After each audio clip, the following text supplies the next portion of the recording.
Madame la Présidente. Thank you, Madam Speaker. I'd like to start by saying that I will be sharing my time with the member for Battleford Lloydminster. Madam Speaker, I rise once again today to speak to Bill C-45 on legalization of marijuana. And I'm speaking on behalf of the many Canadians who would like to do so alongside me. The Prime Minister, as you know, made a promise saying that legalization of marijuana would take marijuana off the streets for children, to take away sales of illegal sales, and those are the lines behind the government's position, but we can see that this is not the case. The House, Madam Speaker, last year was muzzled on the issue. We were forced to vote quickly, and with the Liberal majority, the vote went through, and the bill was sent to the Senate. But I'm happy to see that the senators were free to bring forth 45 amendments to the bill.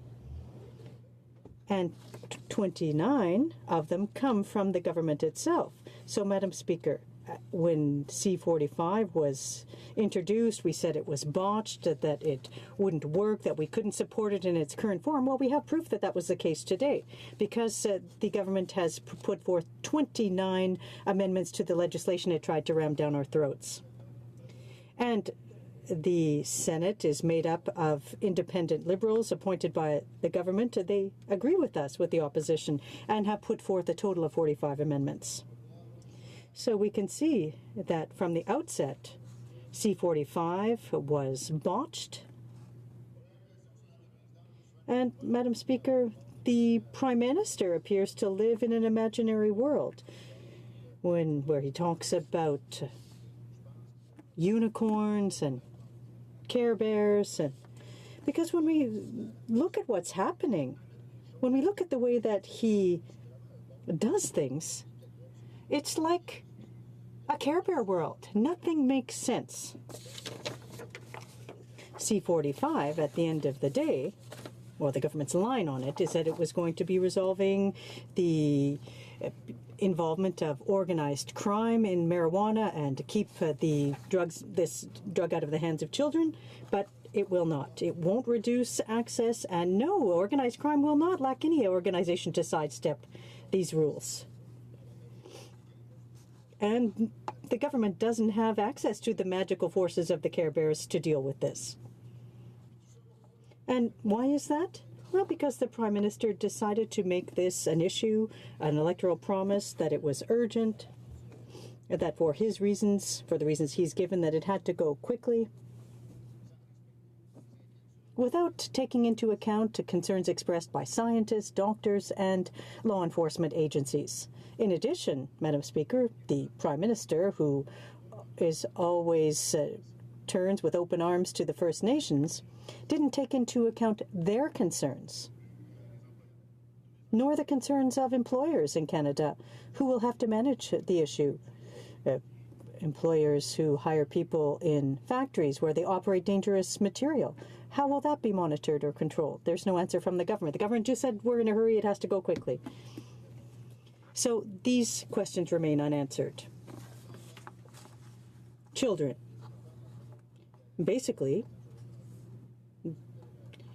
the basic premise put forth by the government was to deal with children, but children will have access to plants at home. Organized crime will sidestep the rules.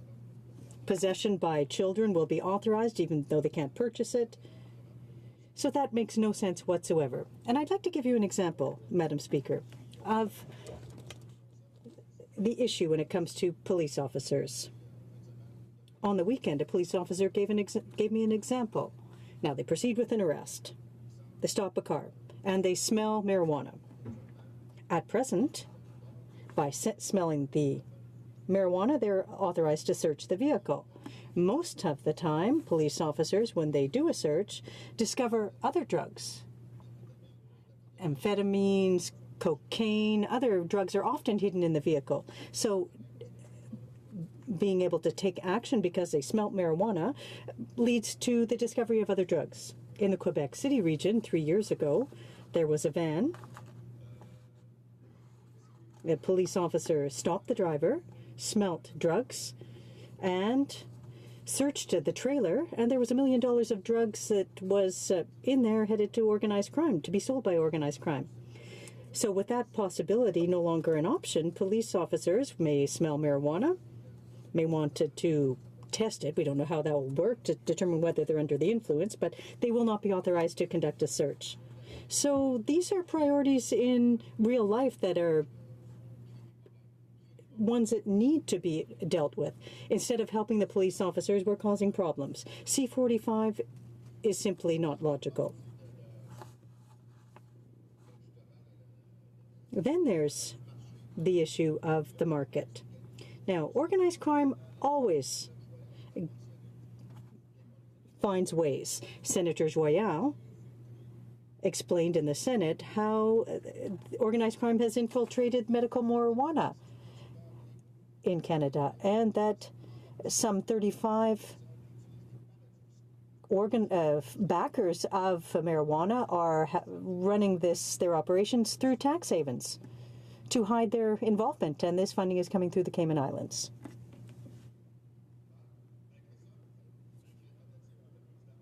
And despite attempts by Liberals to push this through as quickly as possible, senators brought forth several amendments, including an amendment which will ensure that companies that are part of the cannabis industry will have to disclose their shareholders, which appears reasonable on this side of the House. So this will prevent the use of tax havens by organized crime to infiltrate the markets. And I hope, Madam Speaker, that our friends opposite will accept that amendment. Now, what about possession? I think about my children. They're currently 13 and 14 years old. And we have to weigh our words. As ridiculous as this may seem, we are legalizing, opening up shops that'll sell cannabis. The age is 18 rather, but children, the age of my children, will be authorized to have marijuana on their person. They can't buy it, but they would be able to have 10 to 15 joints in their possession. So my son, if he's got 10 joints in his pocket, well, that won't be a crime because he's entitled to possess it, but not to purchase it. So there are a number of inconsistencies we don't understand. There are too many inconsistencies in Bill C-45. And what about rental housing owners? Madam Speaker, we have the CORPIC, which has said this legislation will authorize the growing of pot plants in homes in Quebec and elsewhere in the country. Now, people can't understand that because to grow plants, pot plants, well, oftentimes they do this in a closet. It causes humidity. It creates problems with humidity and plus the smell that comes along with it. So there again, Madam Speaker, there are issues that remain unanswered. And I would like to sincerely thank the government of Quebec, the government of Manitoba as well, but our government back home, which has stated clearly that there would be no authorization for people to grow pot plants at home. The Premier said. The Prime Minister said, no, you'll have to allow people to do so. So Quebec has said no. The federal government is saying yes. So there will be some kind of a constitutional issue that will flow from this, Madam Speaker. Now, there are greater problems in society than creating a constitutional crisis based on pot plants, but I hope that Quebec will stand firm, and I will support them fully. Well, in the minute that I have left, Madam Speaker, I'd like to say that the problem is even broader because we have to think about the border with the U.S. Nothing has been resolved when it comes to Americans who travel to Canada. They will be able to come in with their pot, but if a Canadian customs officer intercepts an American, we can send him back to the States, and that person will face an offense in their own country. Canadians who aren't careful, who've got some pot on their person, go to the United States, will be found, will face charges.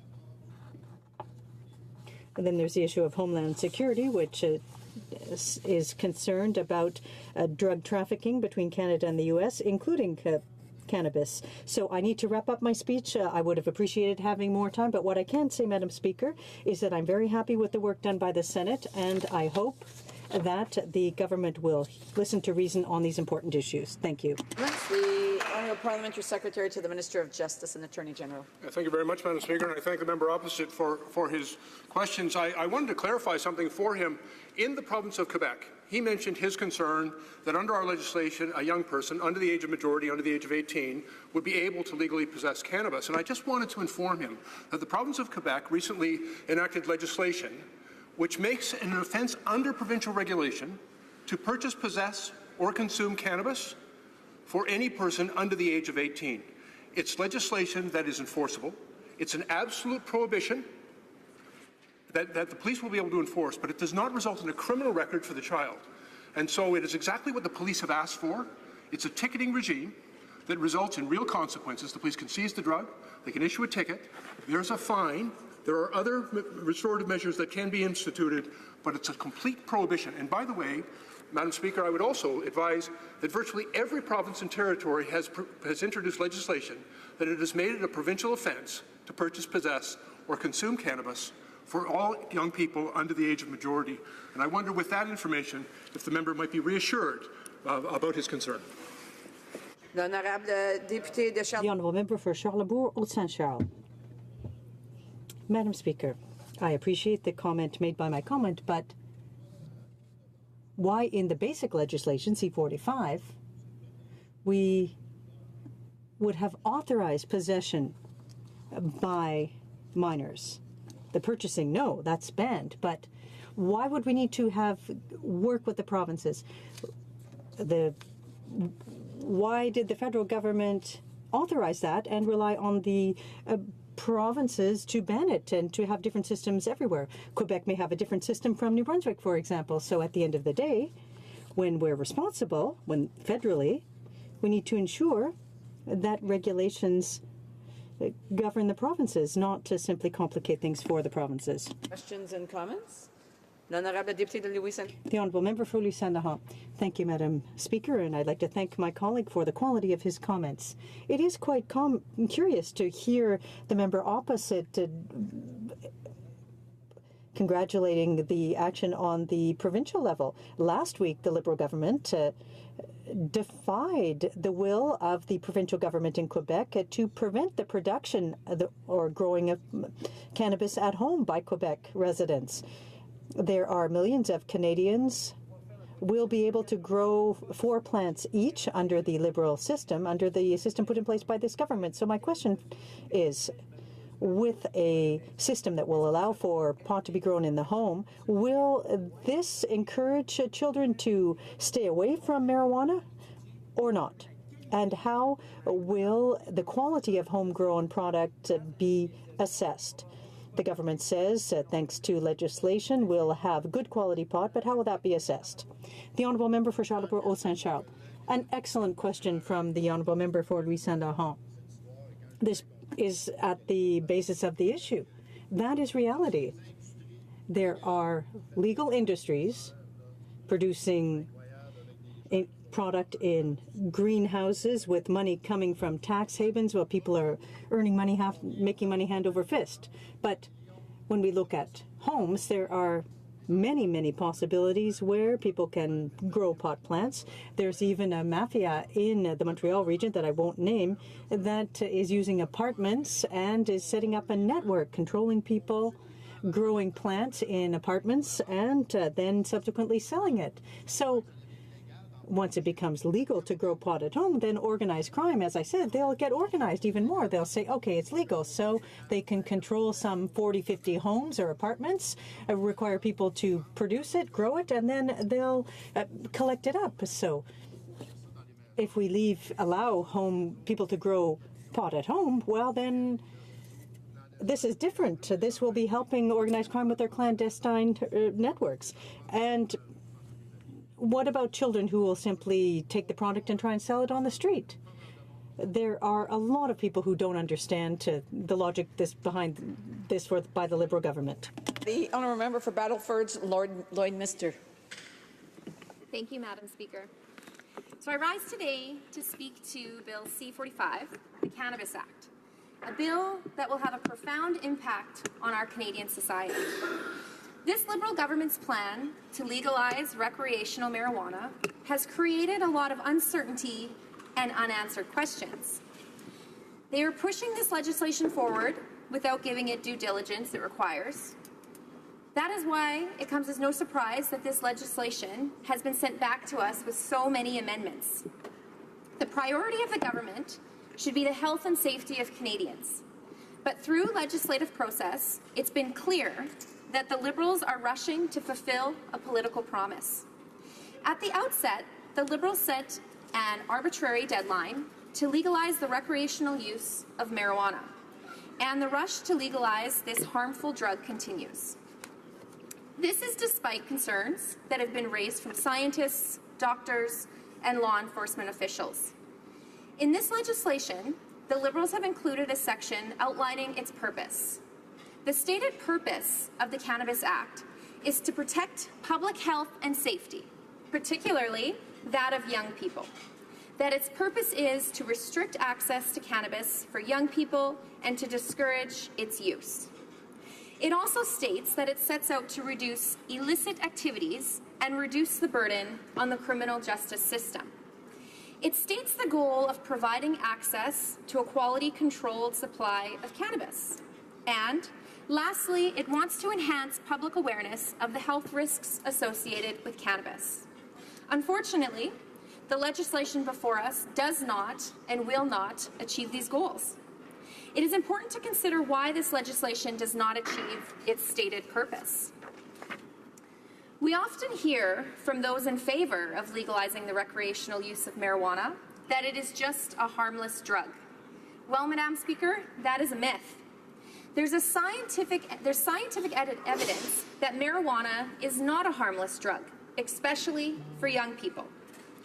To quote the Canadian Medical Association, children and youth are especially at risk for marijuana-related harms, given their brain is undergoing rapid, extensive development. Our understanding of the health effects of marijuana continues to evolve.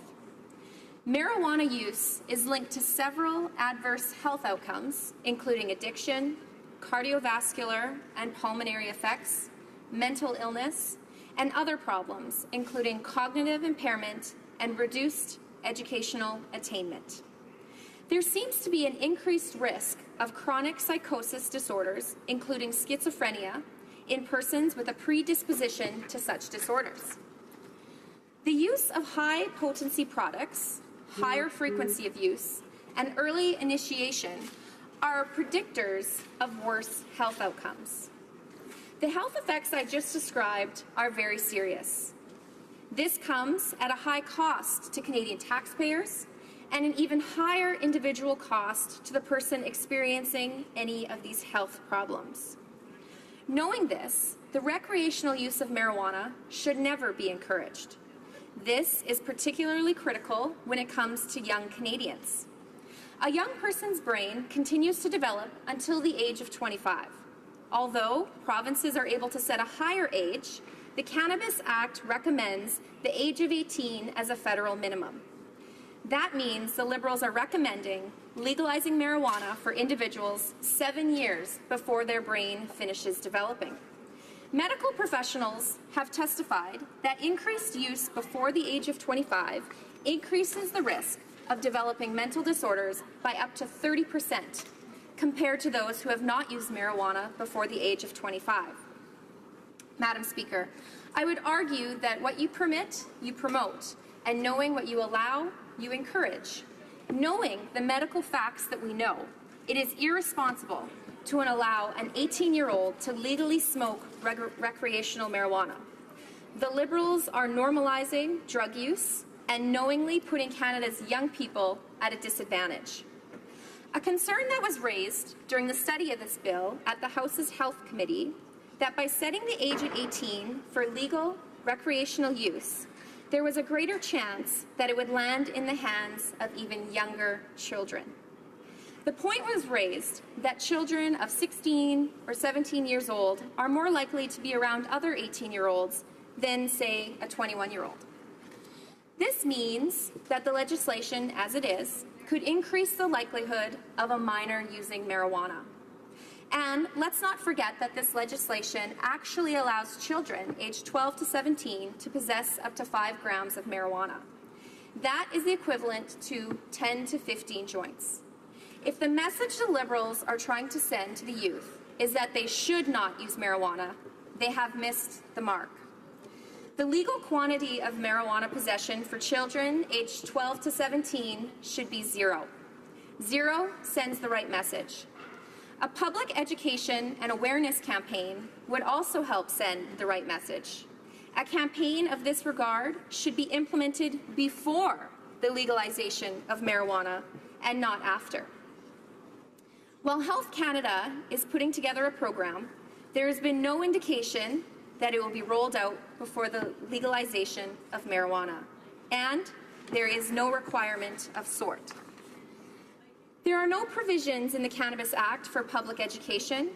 If not rejected, this legislation should at least be put on pause until a public education plan is rolled out. It also should not be rushed ahead when provinces, municipalities, police forces, and employers are not ready to implement this legislation. The belief that legalizing recreational marijuana use will eliminate the black market is also flawed. To have that outcome, it is dependent on a wide variety of factors, many of which are being left up to the provinces. And the fact that this act legalizes home-grown plants is actually more likely to result in an increase to the size of the black market. This act allows individuals to grow 4 plants per dwelling with no height restrictions on these plants. 4 plants could yield up to 600 grams of marijuana. That is a large quantity and could easily be trafficked. A network of home grows could easily contribute to organized crime. There is also a question of how the 4-plant policy will be enforced. In addition to the impact on the black market, the home grow provision in this legislation also raises other concerns. With marijuana plants grown in homes, it makes it even more accessible to young Canadians.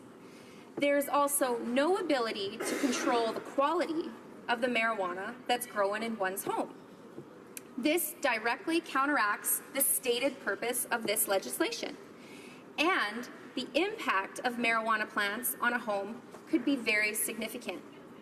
It is a known fact that the moisture from marijuana plants can create mold and spores in the structure of a home.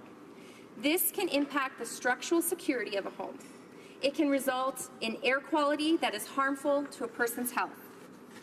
There is also the concern that there's 24 times greater incidence of fires in residents growing marijuana.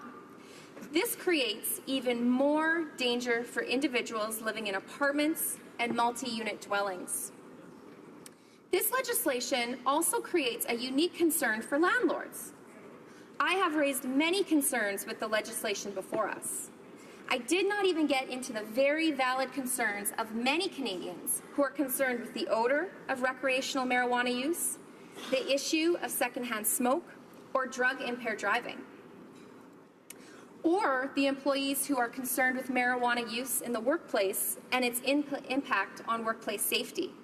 Madam Speaker, the Cannabis Act is irresponsible legislation. It fails to meet its intended purpose. It does not keep marijuana out of the hands of children. It does not keep profits out of the hands of criminals. It does not address the many concerns that have been raised by scientists, doctors, and law enforcement. The Cannabis Act is being rushed through to fulfill a political promise, and in doing it, sacrifices public health and safety. Conservatives will not support the Prime Minister's ill-conceived plan to legalize this harmful drug. Canadians deserve better. Thank you, Madam Speaker. Questions and comments? Questions et commentaires. The honourable member for Central Nova. Thank you kindly, Madam Speaker. I'd like to thank the member opposite for her remarks today, though I disagree with them very strongly.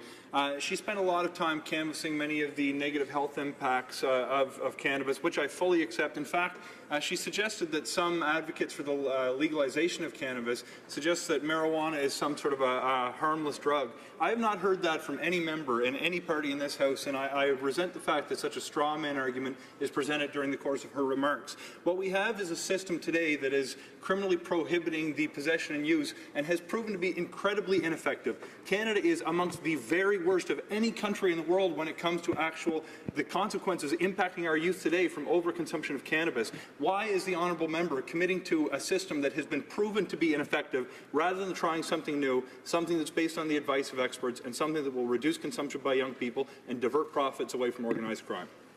The honourable member for Battleford Lloydminster.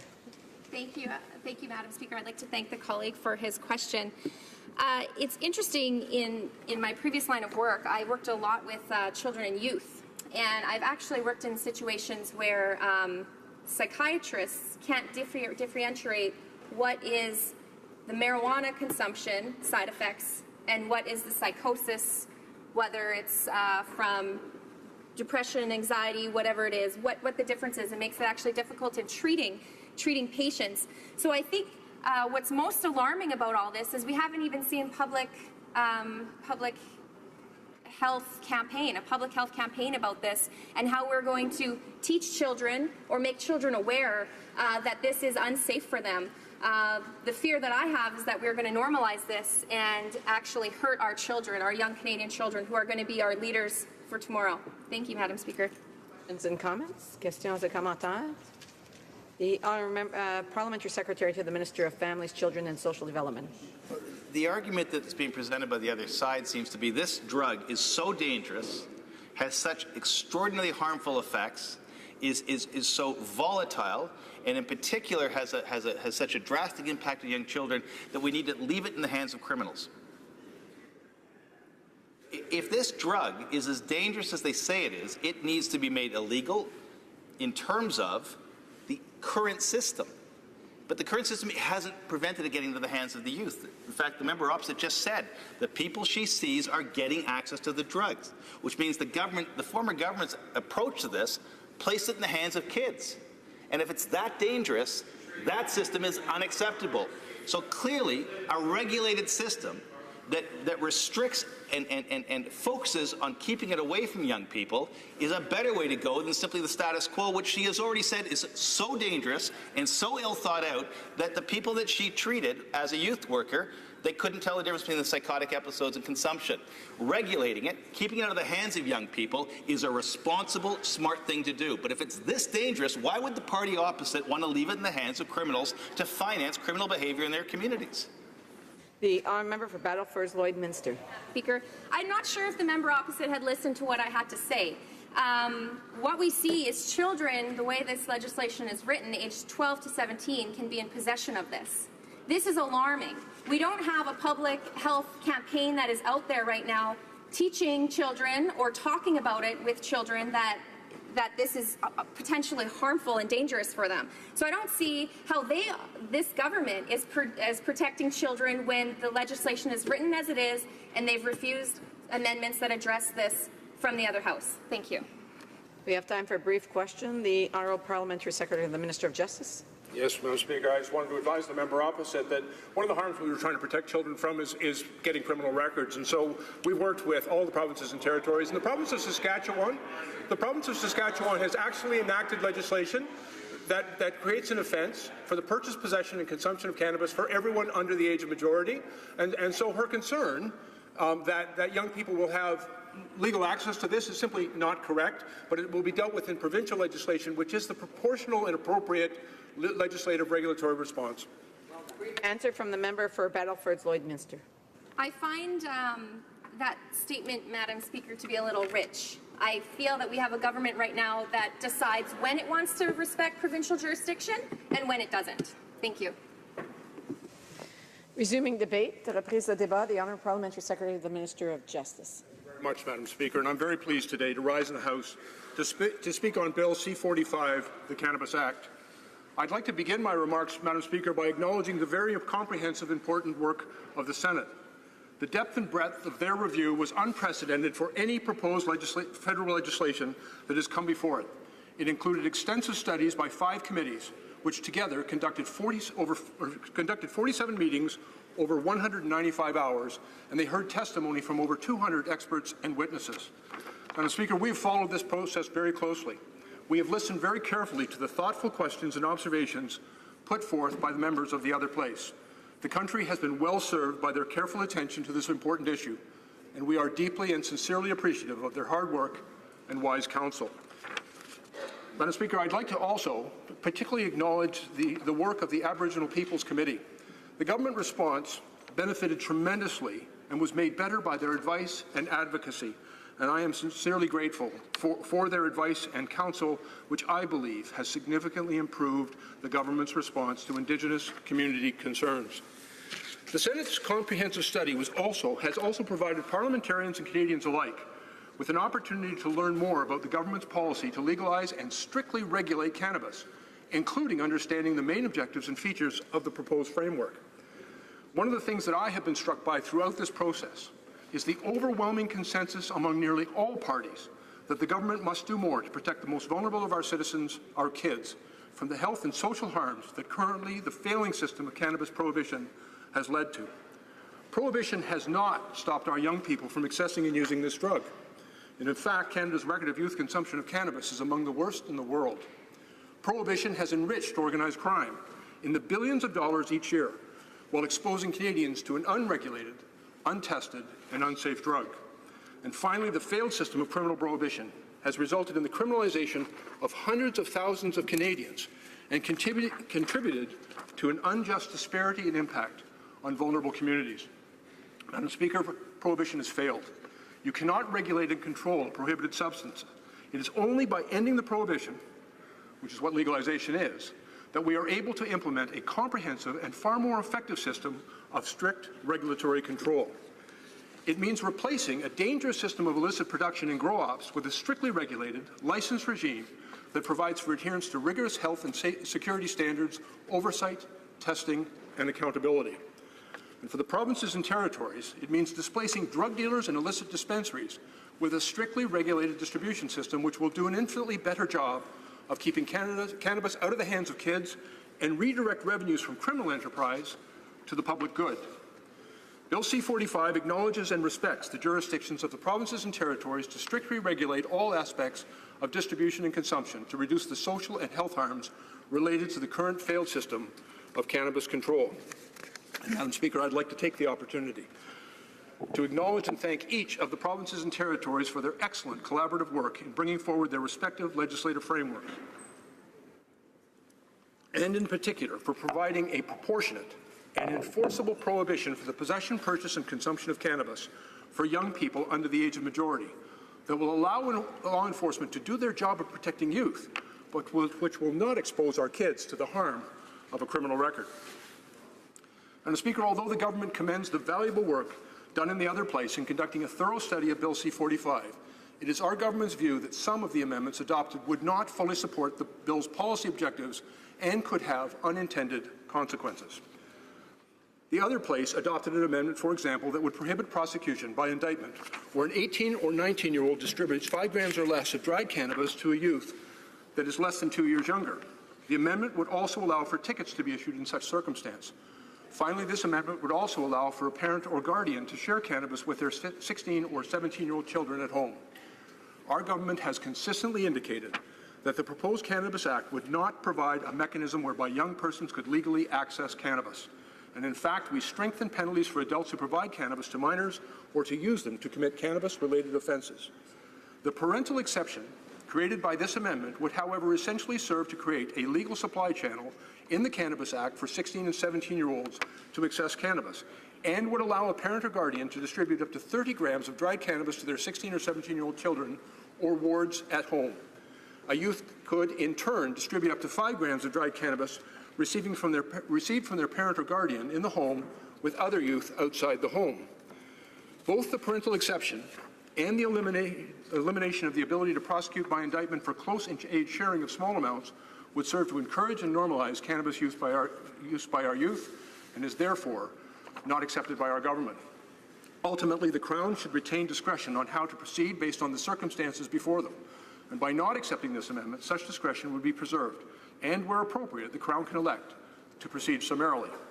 This amendment goes against the fundamental objective of the bill, and that is why we are unable to support it. Next, Madam Speaker, the Senate has recommended an amendment that would require that the minister collect and publicly disclose the names of every holder of a license or permit, including persons who have control of or shares in corporations holding a license, which they adopted. In addition to raising significant concerns from a privacy perspective, this amendment would likely engender a number of significant operational challenges. And for example, the inherent volatility of shareholding in publicly traded corporations could make the proposed reporting requirements practically impossible to meet and could cause extreme delays in licensing. Moreover, it could also impose unprecedented requirements on businesses operating in the legal cannabis industry, making their treatment inconsistent with the treatment of businesses operating in other sectors of the Canadian economy. The proposed act was carefully designed to ensure that its current provisions comply with the privacy and other obligations and respect our Charter. Our government has robust physical and personal security screening processes in place for the existing cannabis for medical purposes industry designed to guard against infiltration by organized crime. And for example, all officers and directors of a company must undergo thorough law enforcement record checks prior to licensing. As part of a new regulatory framework, Health Canada has proposed to expand the list of individuals that would require a security clearance to include the directors and officers of any controlling company, in addition to those of the licensed company.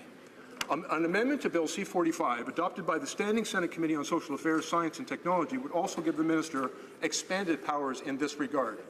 Madam Speaker, we have designed and implemented a rigorous and robust security framework that we believe will prevent organized crime and illegal money from infiltrating the legal cannabis market, and for these reasons, we do not support this amendment. Finally, Madam Speaker, I would turn to the amendment proposed by the Senate with respect to allowing provinces to prohibit personal cultivation. Madam Speaker, the determination of 4 plants as an appropriate and reasonable limit to allow Canadians to engage in personal cultivation only for their use was arrived at after very careful consideration, the examination in other jurisdictions, and consultation across the country by both our task force and by our senior officials.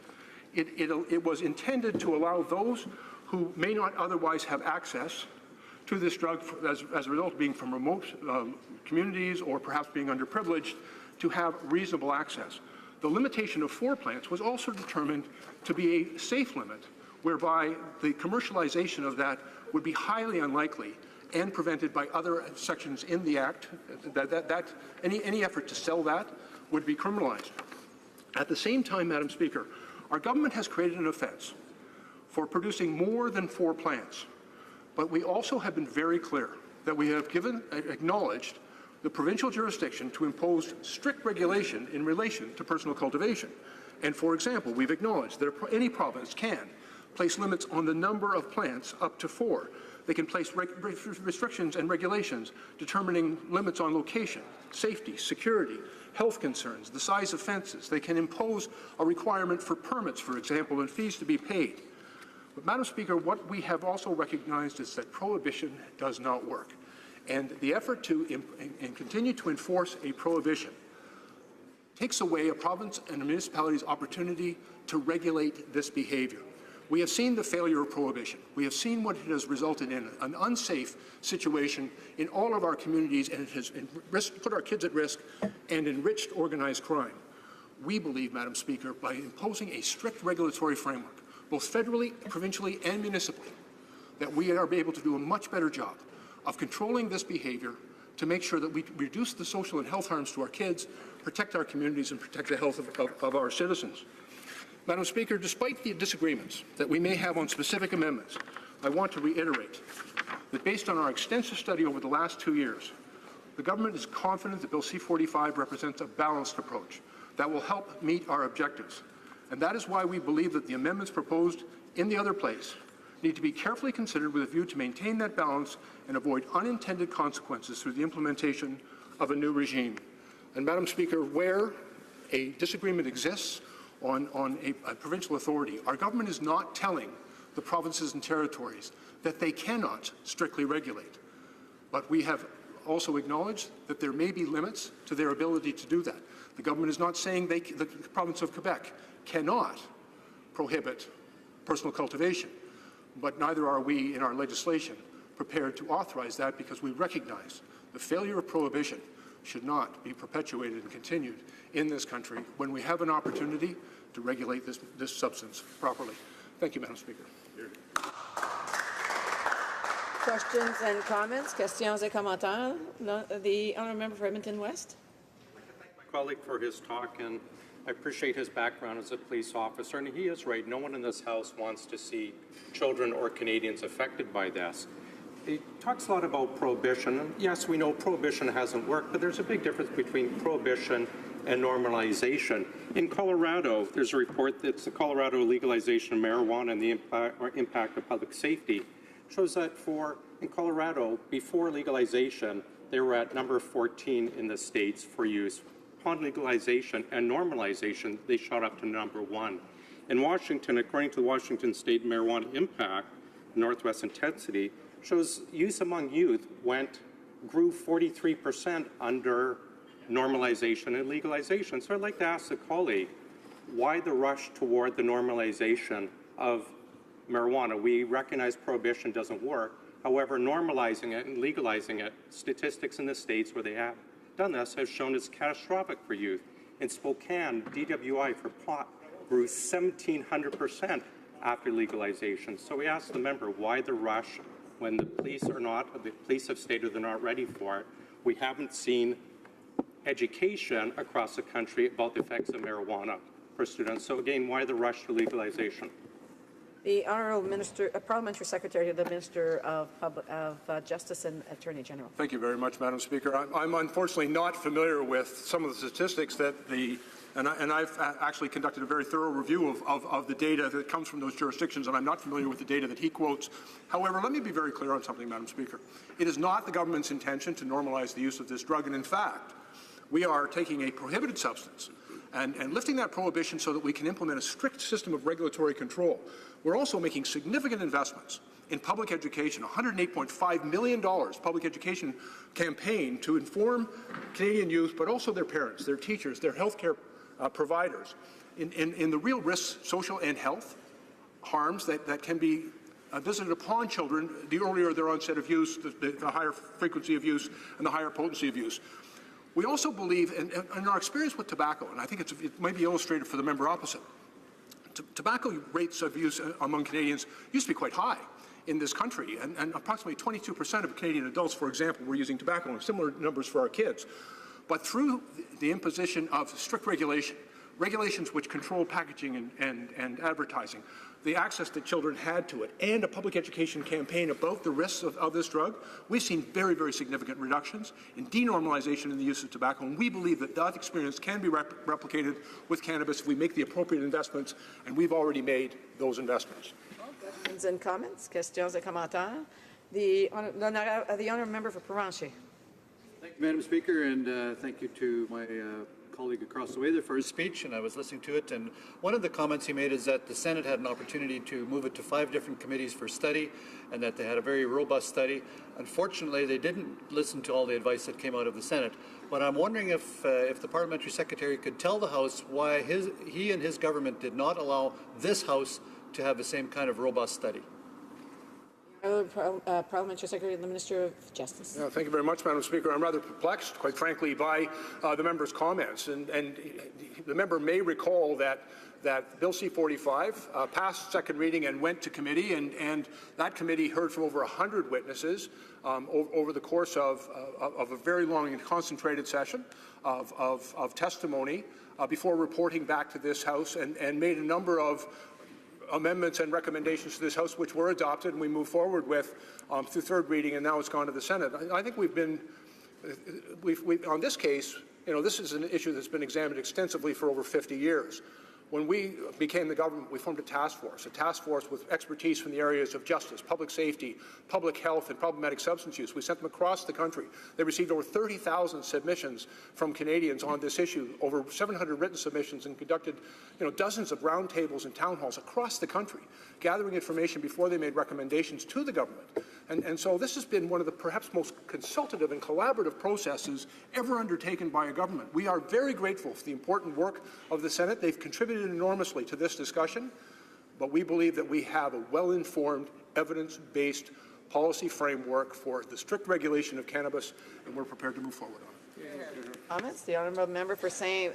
Boniface, St. Vital. Thank you, Madam Speaker. First of all, I congratulate the honourable member for his speech.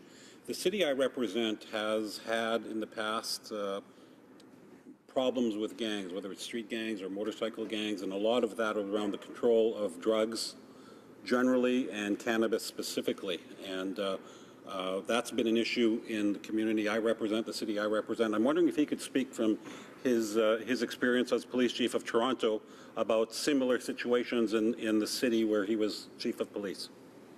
Honourable Parliamentary Secretary. I thank the member for his observation, and quite frankly, I have exactly the same observation in my town.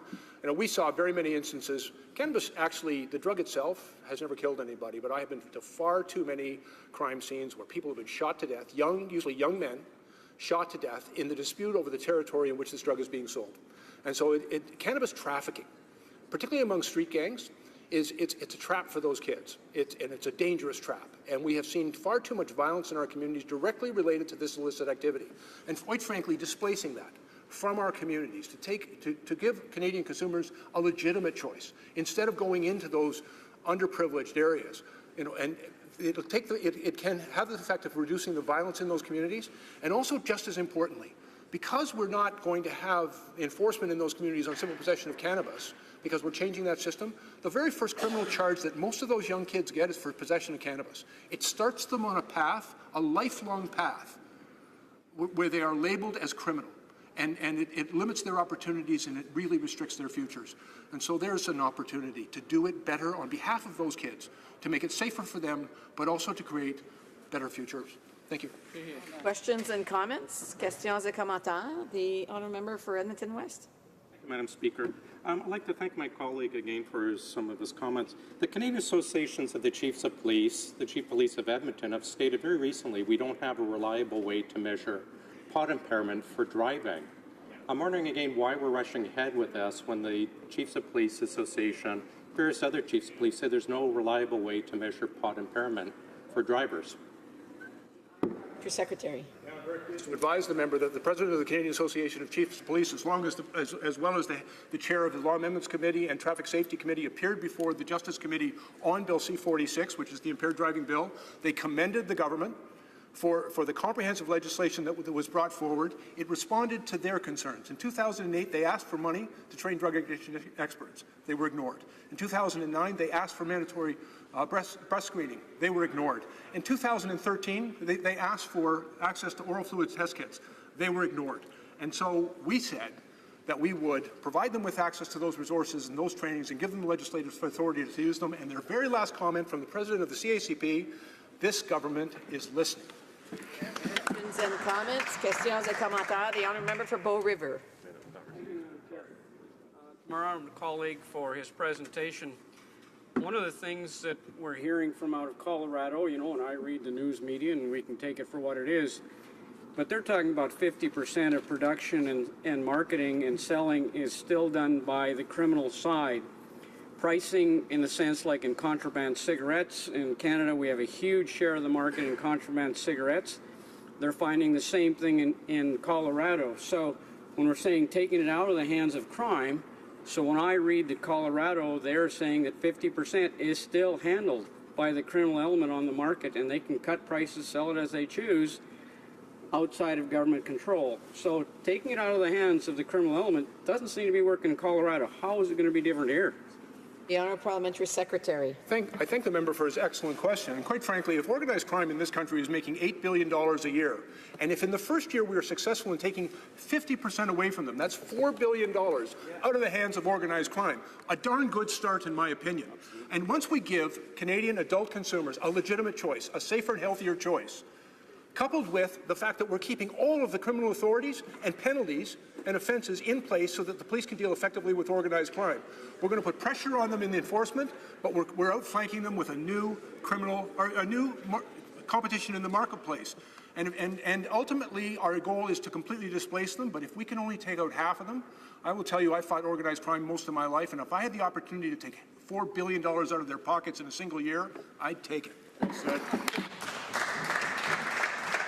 Resuming debate, reprise de débat, the honourable member for Calgary-Midnapore. Merci, Madame la Présidente. Thank you, Madam Speaker. Hey, Madam Speaker, I will be splitting my time with the honourable member from Provencher, so I look forward to his words after mine. Madam Speaker, I am here today to speak against Bill C-45 and its legalization of cannabis. This bill is supposedly intended to protect youth, regulate the industry, and eliminate the black market. Not only, Madam Speaker, does it not do any of those things, it will also prevent Canada from upholding several of our international treaties, something that is very dear to me as a former diplomat, and is likely to cause additional tension with our provincial governments. Doctors and other medical professionals have found that the brain continues to develop until the age of 25, and that marijuana use before that age will actually increase an individual's risk of developing mental disorders such as schizophrenia, depression, as well as anxiety up to 30%. For this reason, one of the principal intentions for this bill was to keep marijuana out of the hands of children. This legislation is unsuccessful in that regard, Madam Speaker, for two reasons. The first reason is that they are still allowing possession for minors. Children ages 12 to 17. 12 to 17, Madam Speaker. I have a son that's 7 years old. The thought that he would be able to possess cannabis 5 years from now is terrifying to me. We'll be allowed to possess up to 5 grams of marijuana, which is approximately 10 to 15 joints. There is also no provision to prevent them from selling or distributing cannabis to other 12 to 17-year-olds.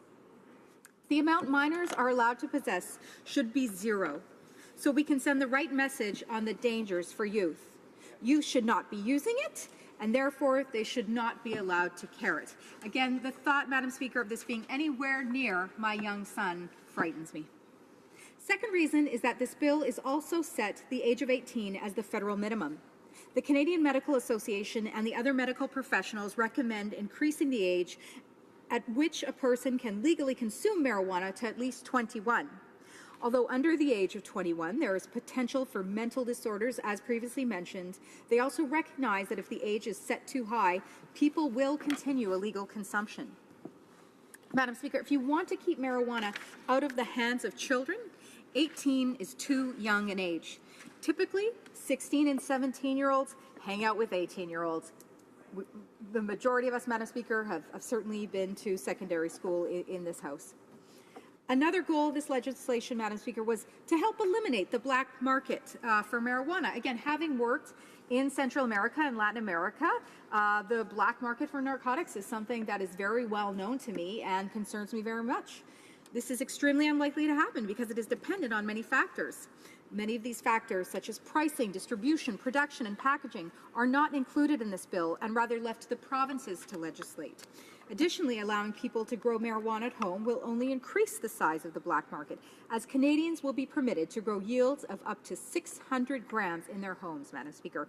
Such a large amount of marijuana can easily lead to trafficking and make it extensively harder to enforce. We heard this from Joanne Crampton, the Assistant Commissioner for Federal Policing Criminal Operations in the RCMP, and I quote, "Organized crime is a high priority for federal policing, in particular for the RCMP. We target the highest echelon within the organized crime world. We're very cognizant and realize that the chances of organized crime being eliminated in the cannabis market would be, it's probably naive to think that it could happen." Naive, Madam Speaker. This is yet another goal of this legislation that is not achieved. This legislation is also being rushed through Parliament without necessary debate or consultation. We have heard this repetitively from municipal and provincial governments that they will not have the necessary time or resources to adequately respond to the impact that C-45 will have on both Canadians as well as our communities. We have numerous organizations and associations who have asked to push back the arbitrary deadline.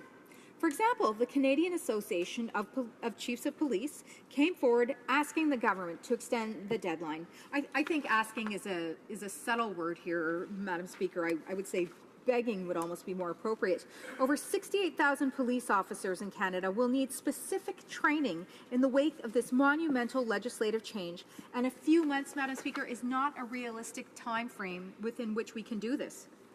If police are not prepared to deal with the legalization of marijuana due to inadequate training, this may lead to poor decisions and result in bad case law for any new legislation. And this, of course, is something very important, Madam Speaker, because we know that law is based upon precedent. And this is a time that we are going into where these precedents will be set for the future. We need our law enforcement in Canada to have the proper abilities and resources to uphold the law. Police will require final legislation from all the levels of government before being able to begin their planning and training. The government should have provided the police forces with clearer directions in these regards. Provinces, municipalities, police forces, and our Indigenous communities have made it clear that they are not ready to implement this legislation, and that more time would have allowed for adequate consultation to develop a successful framework. There will also be major international implications from implementing this bill. The legalization of marijuana does not comply with these 3 United Nations treaties: the 1961 Single Convention on Narcotic Drugs, the 1971 Convention on Psychotropic Substances, and the 1988 Convention Against Illicit Traffic in Narcotic Drugs and Psychotropic substances, Madam Speaker. And might I add, Madam Speaker, as a former diplomat, I can't see how this could not possibly affect the Vienna Convention as well in regards to consular matters. How are we supposed to maintain respect from our allies when we don't even uphold our international obligations? How is Canada back in this regard? We also know that this could cause additional tension with our southern neighbors, the United States. Officials at the United States border crossings have been asking individuals whether they have consumed marijuana. And if the response is yes, these individuals have been denied entry, Madam Speaker, into our next door neighbor. This will be very problematic when individuals' legal marijuana use in Canada results in them being denied entry consistently into the United States. In Health Committee, we heard the former mayor of Grand Forks, a beautiful place, by the way, Madam Speaker. I went there as part of my honeymoon. I loved it there. It's just set on a river, and there was, of course, a presidential museum there, which we had the opportunity to visit. Fort, I believe, lovely. Brian Taylor was barred from going back to the United States due to a relationship with marijuana. A relationship, those are pretty strong words. Not having a solution to this problem may cause additional tension in the context of already hostile NAFTA negotiations. This is a serious issue, Madam Speaker, that is still unresolved. This bill is also likely to cause jurisdictional problems here at home as well. In Quebec, as well as Manitoba, they've taken a strong stance against homegrown marijuana, but this government will force all provinces to allow home growth, contrary to a unanimous amendment from the Senate. The provincial governments will bear much of the burden of this bill when it comes to regulations on distribution, production, and enforcement, so it is only fair that they have discretion in this area. This is yet another case of the federal government forcing their policies on provincial governments, much like they are trying to do with the carbon tax, Madam Speaker. Very similar indeed. Madam Speaker, this bill is extremely worrisome as it contains some major issues. The Standing Committee on Health heard from many witnesses for C-45, and the government keeps failing to implement their recommendations. And Madam Speaker, I will add that these concerns are from respectable establishments such as the Canadian Medical Association, as well as the Canadian Chiefs of Police. So certainly some very significant, some very well-known organizations within the nation are saying that they are not ready, that this legislation is not ready, and that they are requiring more time. And I've always stated, Madam Speaker, that we will be the official opposition that holds this legislation to account through enforcement, through distribution, through education. So in closing, Madam Speaker, if my Liberal colleagues across the floor truly cared about the well-being of Canadians, they would not be putting this bill forward in its current form. We need to stand up for the public safety of all Canadians and vote against this bill. Merci, Madame la Présidente. Thank you, Madam Speaker. Questions and comments? The Honourable Parliamentary Secretary of the Minister of Justice and Attorney General. Thank you very much, Madam Speaker. I actually worked in organized crime investigations for many years. I also chaired the National Organized Crime Committee and served on the National Executive Committee of Criminal Intelligence Services Canada, and I've been called many things but never naive. But the question I wanted to direct to the member, she expressed her concern about the safety of Canadians, and I share that concern. And so I'd actually like her opinion in the bill that we brought forward to deal with impaired driving. There is a thing called mandatory alcohol screening that at one point the Conservatives voted unanimously in support for when it was contained in a private member's bill. Then they voted unanimously against it when it was in a government bill, and it is likely coming back before this House. And I just wondered if the member opposite, the evidence in that, with respect to that measure, is overwhelming that could save us between 25 and 35% of lives lost to impaired driving. And I'd wonder if the member might comment on her position with respect to that, in as much as she's expressed her concern about the safety of Canadians. For Calgary, Midnapore. Well, Madam Speaker, I really like apples. And Madam Speaker, I really like oranges.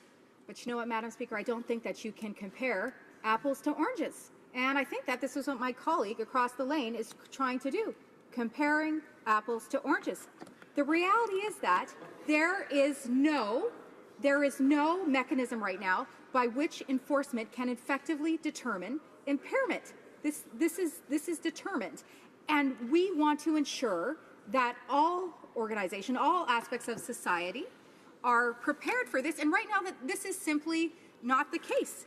And so this is what we are asking for, Madam Speaker. We are asking for more time to better evaluate this bill, but not only this bill, to allow forces, not only municipalities as well as provinces, which have responsibility for these enforcement organizations. We want everyone to be prepared in this. How do you like them apples? Questions and comments? Questions et commentaires? The Honourable Parliamentary Secretary of the Government House Leader. The Honourable Parliamentary Secretary of the Minister of Justice. Thank you very much, Madam Speaker. Just one other issue I wanted to address. The member indicated that she believes that the police services have said they're not ready, and I just wanted to share with her that the leadership of the RCMP, the Ontario Provincial Police, the Sûreté de Quebec, and the Toronto Police, and that represents about 65% of all police officers in this country, have said that they're ready. And there are individuals, and I know I've read the newspapers as well, individual chiefs who on the cusp of retirement have said that they don't think they can be ready. But when the largest police services in the country dealing with the most complex national issues anywhere have said they're ready to go, I think that when you have that level of readiness in the country, I think we should respect that leadership and their indications to our regard. And so if the member has spoken to a couple of individuals who doesn't think they're ready, then perhaps we could just refer those individuals to the leadership of the RCMP, the OPP, the Toronto Police, and others. The Honourable Member for Calgary, Midnapore. Madam Speaker, what would happen if we let, say, 35% of criminals out of the prisons? What would happen if we let 35% of the people drive drunk? What would happen if we let 35% is too much? It's not enough. We need 100% readiness, 100% confidence from our forces across the nation that they are ready to deal with the implementation of this legislation. 65% is not enough. And I point to the examples that I just gave. It's not enough. This legislation has such a monumental impact on the safety and well-being of Canadians. 65% is not enough. Canadians and our forces must be 100% ready, Madam Speaker. They're just not ready. Question, the Honourable Member for Bow River. Thank you, Madam Chair. Quickly, as a former principal, in the sense of alcohol with students in a high school was something that we really did not allow. But under this legislation, those youth young in a high school would have it. You have very large concerns about youth and possession. Would you like to make a statement about youth and possession, Madam Speaker? I'm sure that she'll be able to respond. Just a reminder, a brief answer from the member for Calgary, Midnapore. Thank you very much, Madam Speaker. Well, as I mentioned, I have a young son. He's 7 years old, and the thought that he could possess this amount of any marijuana, never mind the amounts outlined in this bill, within 5 years is terrifying to me. And certainly, I like to think I'm a good parent in the sense that we have conversations about the things that exist out there in the school and in the friend environment. But the reality is that there could be other children that age that are having possession of this substance as well. Distributing this substance at school. This is something that very much concerns me as a parent, and as my honourable colleague pointed out, is something that is and should be of concern for educators as well, Madam Speaker. So it just shows again how this... I did allow the member some additional time. Resuming debate, the honourable member for Provencher.